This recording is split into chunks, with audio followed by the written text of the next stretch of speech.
Assalomu alaykum O'zbekiston, uyg'onamiz. Bugun 19-yanvar. Xudo xolasa yugurishni boshlaganimga 19 kun bo'ldi. Yugurib gapirishda trend qilamiz. Xudo xolasa 2026 bizning yil bo'ladi. Asosiy murojaatim oxirida eshitib turasizlar akalar.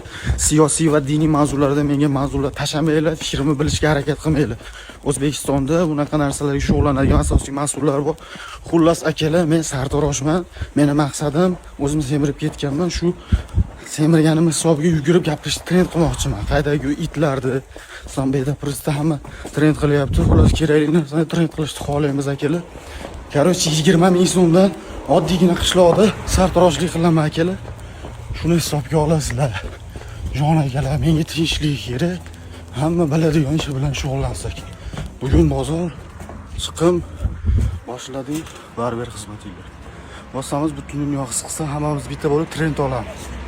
Trend olmasa bo'lmaydi.